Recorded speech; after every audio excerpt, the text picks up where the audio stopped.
Bapak mulia, jamaah salat maghrib yang dirahmati oleh Allah Subhanahu wa taala. Kembali kita berserah diri kepada Allah, banyak memuji, menyanjung menyebut nama Allah. Karena Allah Subhanahu wa taala telah banyak beri nikmat dalam diri kita. Bapak hadir. Lebih-lebih nikmat iman dan Islam Allah tanamkan dalam dada kita. Nikmat iman mengalahkan nikmat makan. Nikmat iman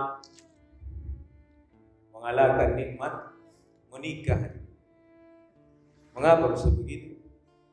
Ketika kita nanti kembali kepada Allah bukan ditanya berapa istri.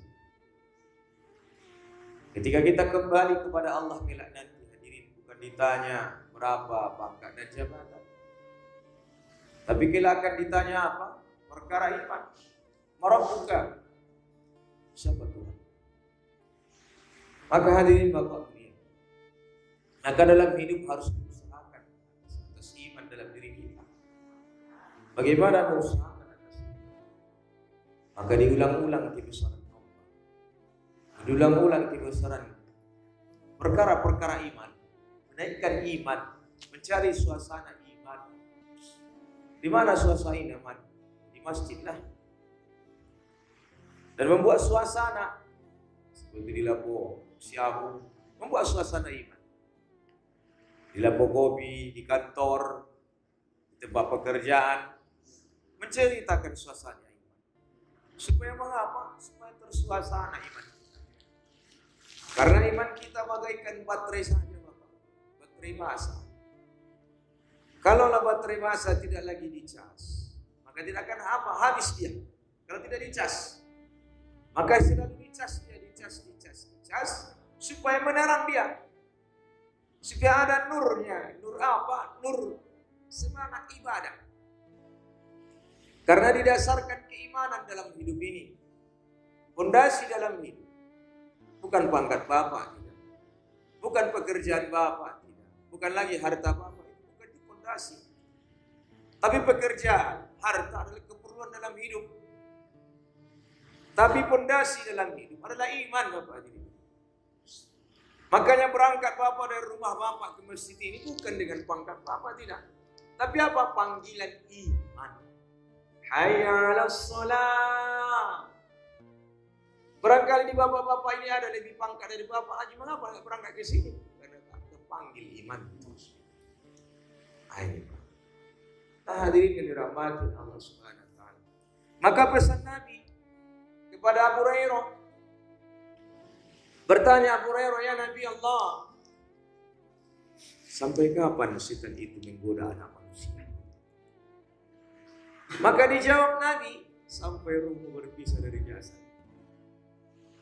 Barulah dia berhenti.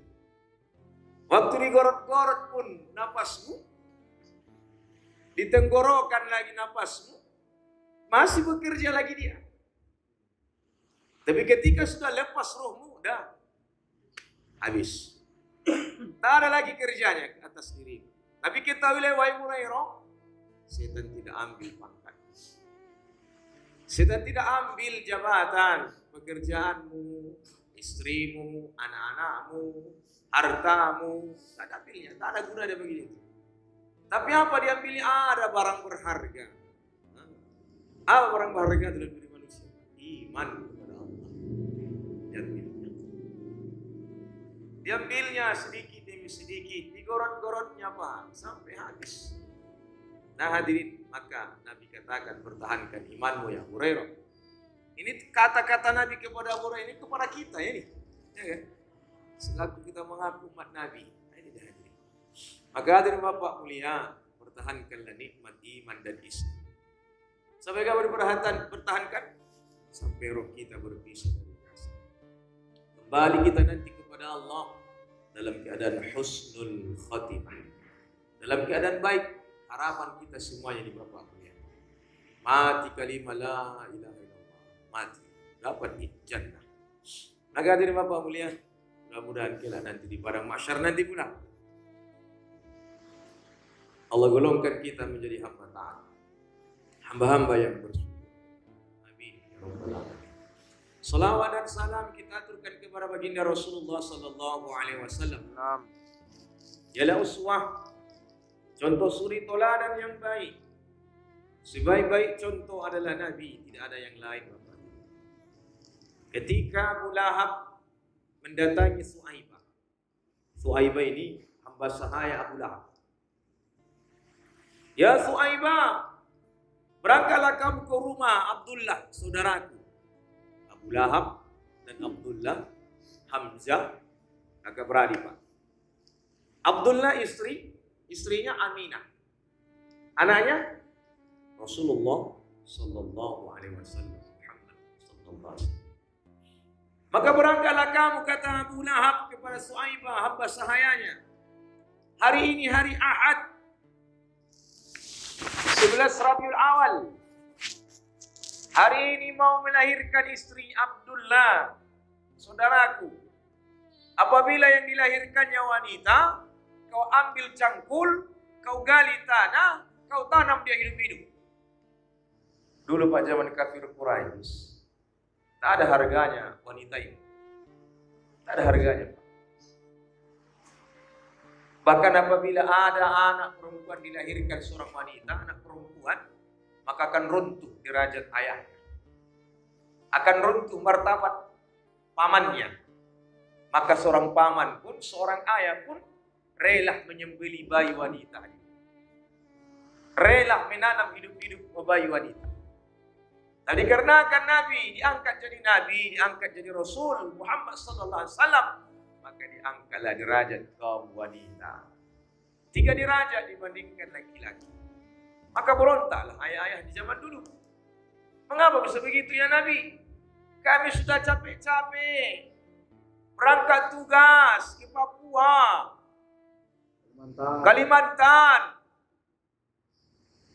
Aceh, mempertaruhkan nyawa, begitu banyak. Ke Poso. Masya Allah. Ini Bapak mulia. Seperti itulah Pak hari ini hadirin pada dahulu. Kami ya Nabi berangkat ke Yaman berdagang. Ke Palestina dari Makkah perjalanan 3 bulan. Berdagang. Ini Pak. Sedangkan istri kami tidur-tidur. Mau juga bokoro-koro. Bang ya. Awak asik-asik perang, istri aku koro-koro. Asik-asik berangkat ke laut. Pak kata orang Sibolga, laki babu ke rape, ini babu ke tapi. Ini Bapak mulia kan? Ini hadirin. Ini Bapak mulia. Maka berontak, mengapa sebegitu kami capek ya Nabi? Maka Nabi katakan, ada untuk wanita, tak ada untuk laki-laki. Ada laki-laki hamil, kata Nabi, mana ada? Ada laki-laki melahirkan, mana ada? Ada laki-laki menyusui, tak ada. Ada Pak Arifin, Bang Arifin di asrama laki-laki hamil, mana ada lah? Tak ada ya, kalau besar pun banyak. Maka hadirin Bapak rahmatullah subhanahu wa ta'ala. Inilah hadirin. Maka derajat wanita itu ditinggikan Nabi. 3 derajat. Mengandung, melahirkan, dan menyusui. Siapa ibu saya? Siapa yang melahirkan saya, sahabatku? Ya, wanita lah. Itulah dia. Seorang wanita itu. Maka ditinggikan derajat kaum wanita lagi Bapak mulia. Dibuatlah di situ di Al-Quran surat An-Nisa. Mana ada surat laki-laki di Al-Quran? Ada surat rijal Pak? Tidak ada. Surat Nisa, An-Nisa Bapak. Maka hadirin Bapak mulia, maka bersigirahlah Suhaibah. Suhaibah ini seorang laki-laki. Berlari kencang ke Abu Lahab. Ya Tuanku Abu Lahab, telah lahir keponakanmu. Apa yang dilahirkannya? Laki-laki. Saking bahagianya Abu Lahab Bapak hadirin. Dikorbankannya Pak. Berkorban dia. Berkurban. Kurban 10 unta. 1 unta datang ke Indonesia 50 juta harga. 10 kali 50, 500 juta. 500 juta Abu Lahab berkorban. Kebahagiaannya lahir keponakannya laki-laki. Kebanggaannya. Ini Pak. Seorang paman itu bila lahir zaman kafir Quraisy, laki-laki mereka bangga. Mereka bersuka cita. Bahagia diri Bapak. Tapi kalau wanita, mereka ambil pasir, mereka siram ke kepala mereka. Hancur. Hancur berantakan. Ini Pak. Masya Allah. Sedangkan Nabi katakan, apabila ada anak laki-lakimu dan ada anak perempuanmu, lebih kau cintailah anak perempuanmu daripada anak laki-lakimu. Karena mengapa? Karena anak laki-laki kalau dia merantau, dia tidak akan hilang. Tapi kalau anak perempuan merantau, dia akan hilang. Bapak-bapak. Paham Bapak-bapak ya? Jangankan Bapak mulia merantau jauh. Dari Pandan Sibolga saja masuk angin gampung. Kalau sudah gampung apa-apa. Maksudnya apa? Perhatiankan dirimu kepada anak perempuanmu karena dia adalah fitnah bagi dirimu. Ini Pak.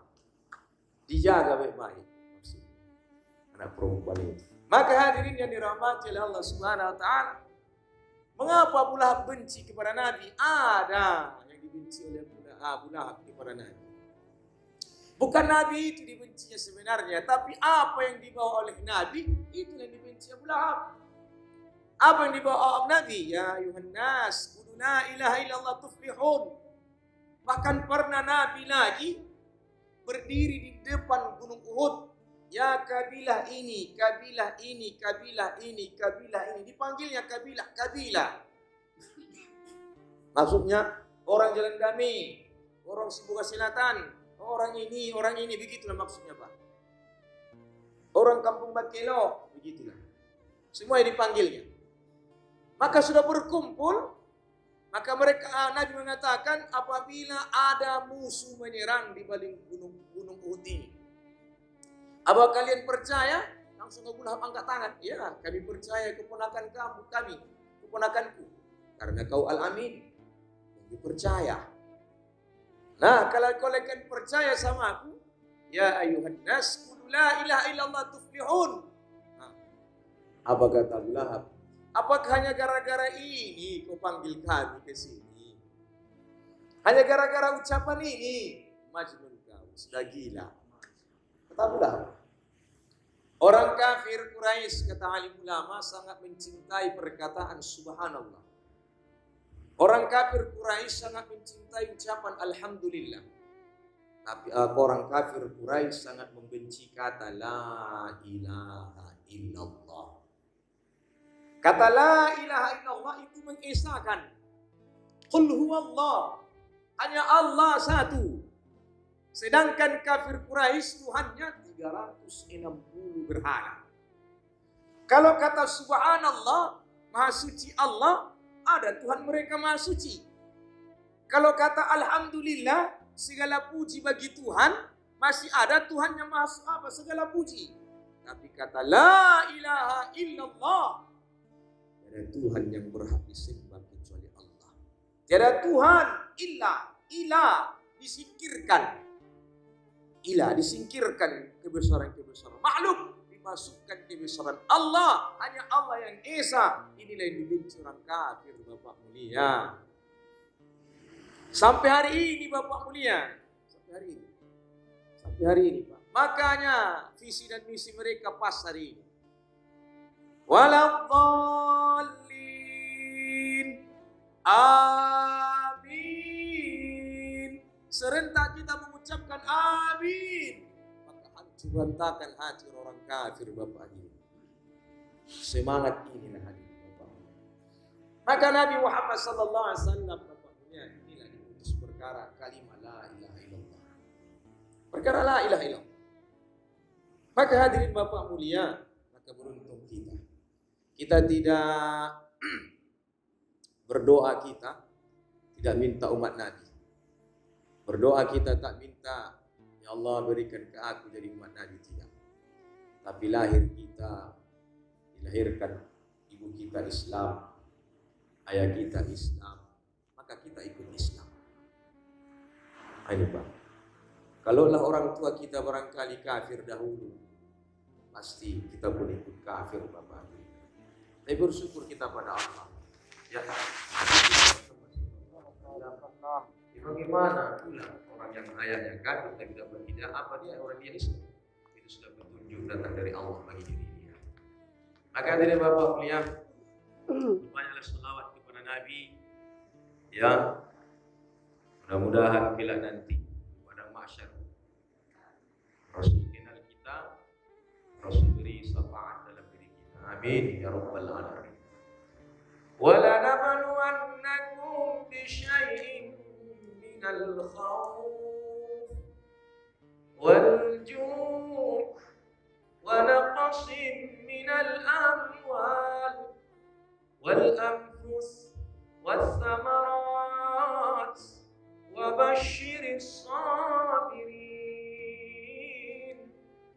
Wala nabluwannakum, kami berikan cobaan kepada manusia itu sedikit. Mengapa cobaan sedikit? Karena orang-orang terdahulu sudah merasakan cobaan yang sangat luar biasa. Para nabi sudah merasakan cobaan yang luar biasa. Turun-temurun, baru sahabat-sahabat Nabi. Sahabat-sahabat Nabi Bapak mulia banyak cobaan yang mereka derita. Dari dibaikot, dari diusir dari negaranya, dibunuh, disiksa. Ini Bapak mulia. Seperti Sumayyah, mempertahankan keimanannya Bapak mulia, ya gara-gara hanya memegang kalimat la ilaha illallah, hanya mengikuti agama Nabi Muhammad sallallahu alaihi wasallam, mereka dianiaya. Satu keluarga, Yasir nama suaminya, Sumayyah nama istrinya, Ammar nama anaknya. Satu keluarga dianiaya. Sumayyah diikat kaki, diikat tangan, dibaringkan di pasir yang panas. Maka datang Abu Jahal menyuruh Sumayyah supaya mengatakan Latta dan Uzza Tuhannya. Maka Sumayyah tak mau. Diikrarkannya kalimat la ilaha illallah. Maka benci Abu Jahal. Maka Abu Jahal mengambil tombak, ditusuk kemaluan Abu Sumayyah. Mati Sumayyah. Begitu juga dengan Yasir. Yasir diikat tangannya, diikat kakinya, diikatkan di leher-leher, tali-tali di leher kuda yang tercepat. Maka dikatakan dia didatangi Abu Jahal, katakan Yasir, Tuhanmu Latta dan Uzza. Maka Yasir ucapkan la ilaha illallah. Maka ditampar pantat kuda berlawanan arah, maka pecah badan Yasir, terbagi dua. Begitu juga dengan anaknya Ammar, ya diseret Bapak mulia di barah panas yang panas parahnya, sehingga dari tulang punggungnya keluar lemak-lemak memadamkan apa bara api itu Bapak. Subhanallah. Inilah pengorbanan mereka hadirin Bapak mulia. Cobaan yang Allah berikan dalam diri mereka. Tapi cobaan itu hadirin mereka tak merasa takut. Hanya takut kepada Allah. Wala nabluwannakum bisyai'in minal khauf. Kami berikan cobaan sedikit kepada manusia itu dengan rasa khauf. Apa itu khauf? Takut. Takut. Pertama sekali. Mengapa pertama? Mengapa tidak dikatakan karena cobaan musibah, cobaan kekurangan? Mengapa duluan khauf? Karena sudah fitrah manusia Pak Adil. Sudah fitrah manusia rasa khauf itu. Maaf, walaupun dia tentara pasti ada rasa khauf. Ada rasa takut. Takut apa? Takut diturunkan pangkatnya. Takut diturunkan ininya. Takut. Apalagi Ustaz. Oh. Walaupun Ustaz kondang, Ustaz kandang dia, Pak. Masya Allah. Ada rasa khaufnya. Rasa takutnya. Tapi Nabi katakan kepada Abu Hurairah, ya Nabi, kata Abu Hurairah, adakah orang beriman merasa takut? Naam, ada. Ya. Tapi orang yang takut, ketika orang beriman merasakan takut, maka dialihkannya rasa takutnya itu hanya kepada Allah. Maka ketika dihadirkannya dirinya hanya takut kepada Allah, maka makhluk pun tidak akan menakut-nakuti dia. Mengapa manusia takut kepada makhluk? Karena dia merasa takut kepada makhluk, maka makhluk pun menakuti dia, mencemas-cemaskan dia, meragu-ragukan dia. Ini apa? Karena mengapa? Karena sudah luar biasa takutnya kepada makhluk. Innal ladzina qalu rabbuna Allah tsumma istaqamu tatanazzalu alaihimul malaikah alla takhafu wa la tahzanu wa abshiru bil jannati allati kuntum tu'adun. Sama istri itu mau takut. Bang Tanjung takut sama istri. Takut sedikit. Karena cinta. Akhirnya dia ada juga Pak takut sama istri mau. Di luar kumis satu bal kali takut tahu emang. Tapi ketika datang istri letoy kumisnya. Masya Allah. Ketakutan dia sama istri. Maka innal ladzina qalu, sungguh apabila dia mengatakan Allah Tuhannya. Kalau katakannya Allah Tuhannya, Masya Allah. Kalau sudah Allah Tuhannya, maka Allah katakan dalam hadis qudsi, kalau dia betul-betul dekat dengan aku akan dekat. Walaupun dia sehasta dekat dengan aku akan sejengkal dekat dengan dia. Kalau dia berjalan dekat dengan aku akan berlari dekat dengan dia. Maka akan kupandu hidupnya, akan kujaga dia. Akan kujaga dia. Maka hari ini Masya Allah banyak Pak. Coba apa lagi di YouTube hari ini Masya Allah. Kabar-kabar ini Pak. 5 hari yang lalu Tangerang ditembak ya Pak Ustaz. Pulang dari maghrib. Tadi di Batam jam zuhur selesai ceramah dia. Waktu tidak ditembak, dikejar apa? Lagi ceramah dia, dikejar OTK. Orang tak dikenal. Ditangkap langsung. Masya Allah. Hati-hati.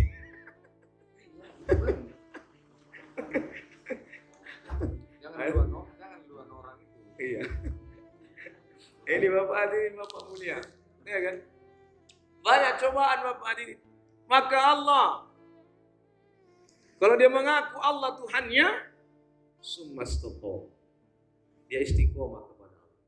Sungguh apabila dia mengatakan Allah Tuhannya, summastaqamu, dia istiqomah, dia kuatkan dirinya hanya kepada Allah, apapun cobaan diberikan Allah pada dirinya, maka summastaqamu, dia selalu jalan Allah. Ini dia. Datang dicoba Allah dengan ekonomi, dicoba Allah dengan persoalan dalam keluarga, dicoba Allah dengan perkara anaknya. Di antara kita ini Bapak mulia, semua yang punya cobaan ini. Saya, Bapak, semuanya kita ini. Macam-macam problem kehidupan. Nah, dia istiqomah. Maka kata Allah lagi, sambung Allah, tatanazzalu alaihimul malaikah. Maka malaikat akan datang kepadanya membisikkan ke telinganya, alla takhafu wala tahzanu wa abshiru bil jannati allati kuntum tu'adun. Jangan bersedih kata malaikat. Jangan takut. Janganlah bersedih. Wa abshiru bil jannati allati kuntum tu'adun. Surga telah menantimu karena apa-apa yang kau kerjakan. Maka hadirin Bapak yang dirahmati oleh Allah Subhanahu wa taala. Inilah Pak, cobaan yang Allah berikan dalam diri kita ini. Bagaimana solusi? Apalagi kalau dalam suatu negara kita ini banyak cobaan di negara kita ini. Bagaimana solusinya? Solusinya makmurkan masjid. Itu solusinya. Memakmurkan masjid. Kalau sudah makmur masjid, walau anna ahlal qura amanu wattaqawna fatahna alaihim barakatim minas sama'i wal ardh. Keberkahan datang Pak. Dulu anak-anak saya dulu si Bulga ini di belakang poncan ini ayah saya ngambil ikan. Belakang poncan. Mursalah paling jauh. Bekakap, lop-lop, bukan pakai komputer, pakai lop-lop. Dulu pakai lop-lopnya Pak, dibuang batu, ya dapat ikan. Ini Pak, 5 hari dapat mau 1 ton ikan. Ikan kakap itu, dulu pulang ayah saya ini, beracunnya segini, ikan beracun itu. Racun kasih, laut karang itu Pak, pulang ayah saya. Wow. Ini, dulu kan kapal ayah 2, berangkat ke laut. Ini Pak, 5 hari pulang membawa ikan, Masya Allah. Hanya di belakang poncan itu aja. Abang udah bangga ke poncan Bang ya? Hanya di belakang poncan itu aja. Pertengahan Mursala. Mau menampakkan Mursala, pulau Talam kan. Tapi kini Bapak mulai kemana orang mencari ikan? Perbatasan India. 1 hari lagi udah jumpa dengan Amitabh Bachchan. 1 hari lagi mau jumpa dengan Sri Devi. Ini Pak, perbatasan India, Sri Lanka. Ini keponakan saya baru pulang ini dari laut. Kemana kalian mencari ikan? Wah, udah ke India Paman. Udah perbatasan India mencari ikan. Luar biasa. Udah berangkat ke Sri Lanka mencari ikan. Sebentar lagi, kalau sudah 1 hari lagi perjalanan, udah jumpa. Kalau badai kencang, lebih baik kami berangkat ke India daripada pulang. Ini dia. Makanya susah nanti berangkat IPB nanti. Langsung berangkat naik apa ya? Kapal ini. Nah hadirin Bapak berhormati Allah Subhanahu wa taala. Diberkahi. Berkah itu dicabut sedikit demi sedikit, dicabut sedikit demi sedikit keberkahan. Mengapa dicabut keberkahan demi sedikit? Karena iman, takwa kita, tawakal kita, rasa takut kita sudah lecet. Sudah rusak kepada Allah Subhanahu wa taala. Makanya obatnya di mana? Inilah sebenarnya obat di sini. Obat iman dan takwa ini. Di mana? Inilah jantung. Maka Nabi katakan dalam fadilah masjid itu, di masjid itu ada 3 penyangga. Penyangganya apa? Bukan tiang-tiang. Di dalam masjid itu ada 3 penyangga. Pasti engkau akan jumpai di dalam masjid itu orang yang selalu berbicara hikmah. Ayo. Di dalam masjid pasti ada cerita hikmah, cerita keimanan, cerita muzakaro, pasti namimah di dalam masjid ada. Nah, di dalam masjid itu pasti ada orang wara engkau jumpai. Yang kedua, penyangga yang kedua. Apa orang wara ini? Orang yang soleh, yang beribadah, yang sungguh-sungguh ibadah pasti. Kita lihat Pak, di masjid-masjid ada orang-orang tua yang istiqomah paling sudut-sudut. Itu orang wara-wara itu. Yang mau meninggal, yang sudut-sudut dia Pak, sudut-sudut. Masih ada itu. Ayo dia. Itu orang-orang soleh hadirin. Maka Nabi katakan pandanglah oleh orang yang soleh. Tahukah orang soleh itu apa? Ketika memandang wajahnya teringat akhirat.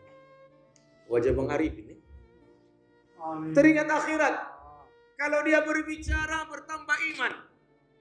Kalau dia melihat ke apanya, gerak-geriknya akhlaknya, teringat kita apa? Rasulullah. Kan begitu Pak. Maka bertambah iman kita. Maka Nabi katakan, ulama katakan, fahala melihat orang yang soleh. Dan wajah-wajah Pak Tanjung ini orang-orang soleh. Enak memandang.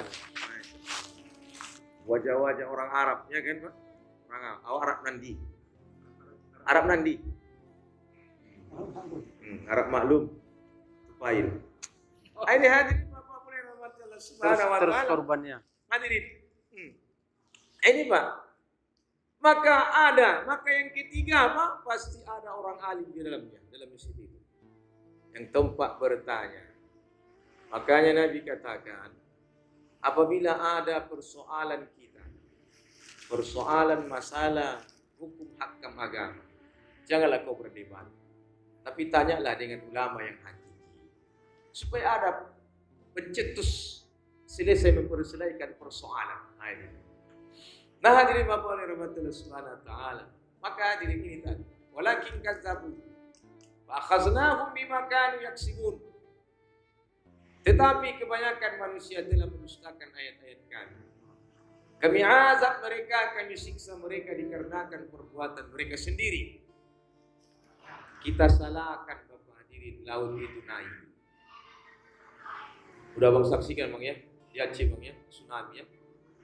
Udah Bang saksikan. Wah, bagaimana? Langsung di mata kepala Bang Arif menyaksikan laut itu naik. Nah, jangan salahkan lagi lempengan bergeser akibat gempa, jangan salahkan.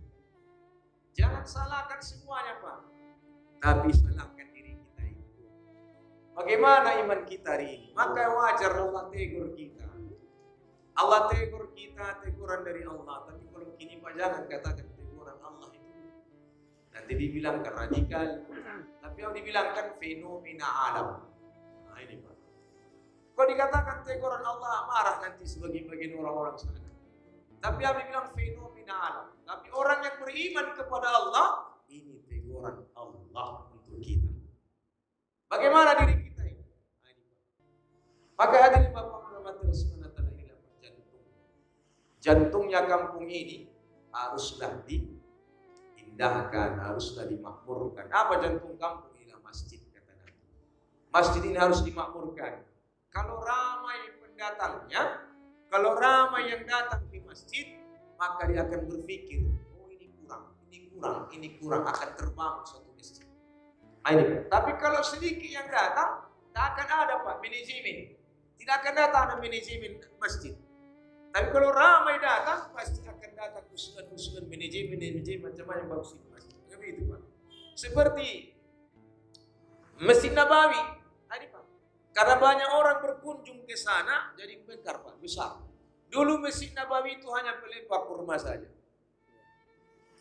Pelepah kurma Pak. Tapi dikarenakan banyak pengunjung di hari ini, Masya Allah. Luar biasa. Maka hadirin yang dirahmati Allah Subhanahu wa taala, inilah Pak maksud jamaah ini. Maksud orang yang keluar ini Pak. Untuk apa maksud yang termasuk? Untuk memakmurkan masjid. Sudah kita berusaha untuk memakmurkan masjid, kita ajak anak laki-laki kita untuk memakmurkan masjid. Kalau sudah memakmurkan anak laki-laki kita ajak pula tetangga kita, yuk ke masjid, memakmurkan masjid, itu aja Pak. Waktu mati pun kita nanti kembali kita kepada Allah, walaupun dia tak pernah ke masjid, akan dibawa ke masjid. Kalau sudah mati dia, itu apa? Disolatkan. Nah ini Pak, disolatkan pulang. Disolatkan, lebih hebat dia daripada imam lagi. Di muka imam dia. Ini hadirin yang dirahmati oleh Allah. Maka dari Bapak mulailah Pak. Bagaimana kita ada kekuatan untuk memakmurkan masjid adalah ada usahanya. Apa usahanya? Usahanya sama-sama kita belajar. Belajar apa Pak? Ya, belajar 3 hari Pak. Begitu juga kami dulu ini. Masya Allah. Dulu tidak ada kekuatan Pak untuk memakmurkan masjid. Tapi dikarenakan sudah keluar. Ini Pak, keluar 4 bulan, keluar 3 hari, keluar 40 hari. Maka hadirin ada kekuatan bahkan mencintai masjid Pak. Masya Allah, luar biasa. Ini Pak, waktu saya gerak tahun 2001 di Aceh, Masya Allah, 40 hari. Ini ngambil wudhu kami Pak Bang Arifin. Bertiarap memang. Nanti perlu dinyasar. Di gerak kami di Aceh Timur tahun 2001. 2001. Ani 2009, 2001, 2002 itu panas. Jadi itulah ambil wudhu tiarap kan. Tiarap. Jadi itulah pelajaran Bapak itu. Jadi belajar begitu kita 40 hari begitu gerak, maka pulang ada kekuatan untuk mencintai masjid. Ini Pak, mencintai masjid. Bahkan enak tidur di masjid. Ini Pak, bahkan enak tidur di masjid Pak. Antor Bayrul Alam tuh, kalau dia pergi waktu dia apa dulu tugas dia, kalau pergi satu daerah Pak mau berangkat, mana dia mau berangkat? Ke apa? Ke hotel bulan bintang katanya. Yaitu masjid. Baharudin Ja'far lagi ya kan? Sudah bintang 2 ini sekarang kepolisian dia. Kalau dia mau berangkat apa ke satu daerah, bukan dia ke apa Pak? Ke hotel tidak, ke masjid. Waktu dia ke sini dulu, ya sudah bintang 1 dia di sini, datang dipanggil Pak Sarjuta Guru, wali kota dulu. Dia kemana dia itikaf? Kota tabaringin. Waktu itu let kalau dia bilang ya, let itu lagi apa ya? Iya. Orang kan dia apa? Di situ dia tingkapnya. Terkejut orang mana kalau lebih enak. Sejuk lagi tidur di masjid. Lebih enak tidur di masjid. Nyaman, tentram. Ya. Karena masya Allah beda Pak suasana di rumah dengan suasana masjid. Coba Bapak rasakan. Maka ulama katakan 7 langkah kamu dari langkah keluar dari masjid itu sudah suasana iblis. Suasana setan. Tapi ketika kau masuk ke masjid, sudah suasana malaikat. Nyaman, sakinah dapat. Maka hadirin Bapak rahmati Allah Subhanahu wa taala, hadirin. Inilah Pak. Saudara kita sudah 3 berapa malam? 5 malam. Ya, sini tikap.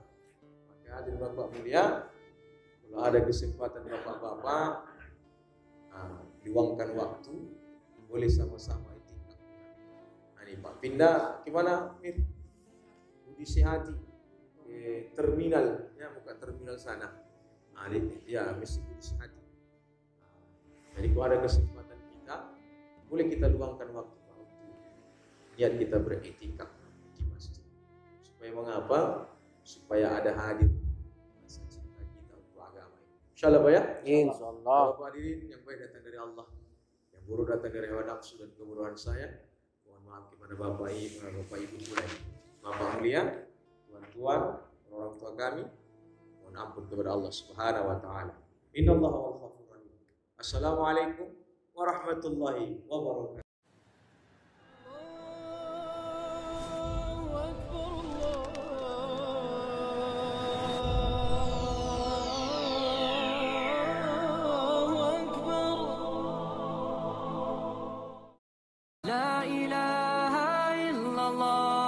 محمد رسول الله عليه صلاة الله وآله والآله